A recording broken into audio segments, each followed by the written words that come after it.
और अपने बेटे के, उनके बेटे के लॉन्च को जिस तरह से जमीन पर ला करके पटक दिया। आपने क्रैश कराया। 3 लाख के लगभग वोटों से हरा करके जोधपुर की जनता ने उन्हें आईना सच का दिखा दिया। ये उसकी छटपटाहट है, और उस छटपटाहट के चलते वो इस तरह के अनर्गल बयान दे करके, और बिना किसी आधार के, बिना किसी तथ्य के, बिना किसी सबूत के, बिना किसी लिंक के मुझे जबरदस्ती एक विषय के साथ में जोड़ने का प्रयास कर रहे हैं।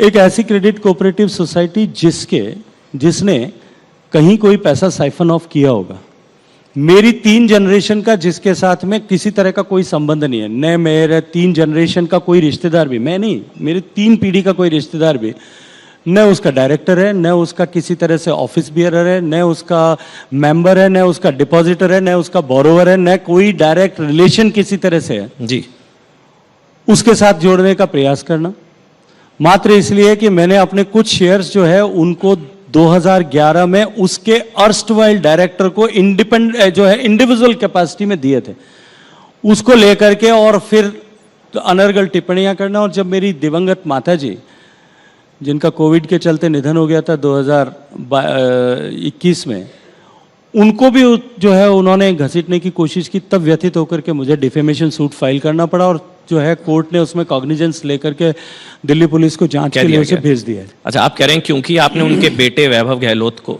चुनाव में हराया, इसलिए वो उसकी खींच मिटा रहे हो सकते हैं। लेकिन सवाल सबके जहन में ये आता है, वसुंधरा राजे सिंधिया को क्यों नहीं टारगेट करते हैं अशोक गहलोत? बहुत ही सवाल मुश्किल हो सकता है। लगता है कि इस प्रश्न का उत्तर तो वो ही दे सकते हैं कि वो वसुंधरा जी को टारगेट क्यों नहीं करते। क्योंकि वो 2 बार की सीएम रही हैं, और गहलोत वर्सेस वसुंधरा राजे है। आपको लग रहा है वो वसुंधरा राजे सिंधिया को टारगेट क्यों नहीं करते हैं? इसकी वजह हो सकती है तो वो आपको सीएम फेस समझ रहे हैं, और इस बार गहलोत वर्सेस, मैं ऐसे सोचता हूं कि जो ये तो उनके जो है मस्तिष्क का विषय, उस पर मैं टिप्पणी कैसे कर सकता हूं कि वो क्यों टारगेट करते हैं, क्यों नहीं टारगेट करते हैं। मुझे क्यों टारगेट करते हैं, मुझे जो कारण समझ में आता है कि पिछले 40-45 साल से जोधपुर की राजनीति का वो जो है एकमात्र केंद्र थे, और विपक्ष में उनकी पार्टी में जितने उनके विरोधी या उनके सामने या उनके बराबर खड़े हो सकते थे, उनको उन्होंने किस किस तरह से निपटाया था, इसका बहुत लंबा इतिहास है जी। एजेंसियों का दुरुपयोग करके, जेल भेज करके, कुछ लोगों का राजनीतिक हत्याएं करके उन्होंने जिस तरह से निपटाया, ये सब जानते हैं। क्योंकि भारतीय जनता पार्टी में और उनके अपोजिशन में कोई इस स्टेचर पे नहीं पहुंच पा रहा था, ना नहीं पहुंचा था, और मुझे शायद उन्होंने अपने एग्जिस्टेंस के ऊपर पहली बार थ्रेट के रूप में जोधपुर में देखा।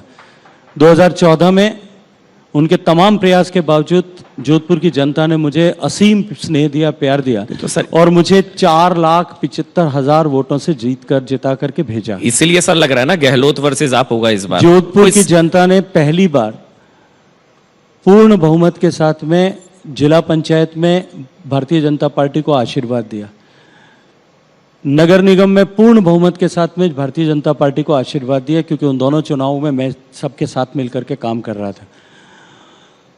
2019 के बाद में जब नगर निगम के चुनाव आए, उन्होंने वार्ड्स की संख्या को बढ़ाया, उससे भी संतुष्टि नहीं हुई, 2 टुकड़ों में बांट दिया, तो भी जो है जोधपुर दक्षिण में हार का शिकार होना पड़ा। मुझे लगता है कि अब उनको अपनी राजनीतिक धरातल जोधपुर से